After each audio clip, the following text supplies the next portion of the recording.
તો મહીસાગર જિલ્લામાં નશાના વેપાર સામે પોલીસ દ્વારા મોટી કાર્યવાહી હાથ ધરવામાં આવી છે. જિલ્લા પોલીસ વડા સફીર હસનના માર્ગદર્શન હેઠળ નશાબંધી અભિયાન અંતર્ગત સંતરામપુર પોલીસ અને એસઓજીની સંયુક્ત ટીમે મોટી સફળતા મેળવી છે.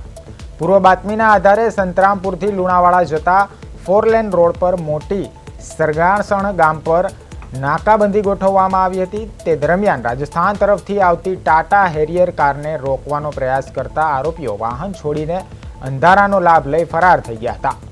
વાહનની તપાસ દરમિયાન 13 પ્લાસ્ટિકના થેલામાં ભરેલા કુલ 2,48,000થી વધુના પોસ્ટ દોડાનો જથ્થો મળી આવ્યો હતો, જેની બજાર કિંમત અંદાજે 37 લાખથી વધુ થાય છે.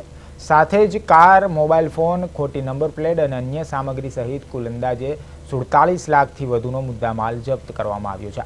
તો પોલીસ તપાસમાં ખોટી નંબર પ્લેટ અને દસ્તાવેજોમાં છેડછાડ સામે આવી છે. હાલ આરોપીઓની શોધખોળ હાથ ધરવામાં આવી છે અને વધુ તપાસ ચાલુ છે. મહીસાગર જિલ્લાના સંતરામપુર પોલીસ સ્ટેશનમાં ગઈકાલે અમારી જે છેલ્લો એક સપ્તાહ ચાલે છે માં પોલીસ અધિક્ષક શ્રી સફીર હસન સાહેબે નશાબંધી અને જે માદક દ્રવ્યો દૂર થાય અને લોકો એ બધીથી દૂર રહે એનો એક સપ્તાહ વીક ચાલે છે. એ અનુસંધાનમાં નાકાબંધી અને જિલ્લાની એજન્સીઓ અને પોલીસ સ્ટેશનના પીઆઈઓને કામમાં હતા. ગઈકાલે રાત્રે સંતરામપુર નાકાબંધી હતી.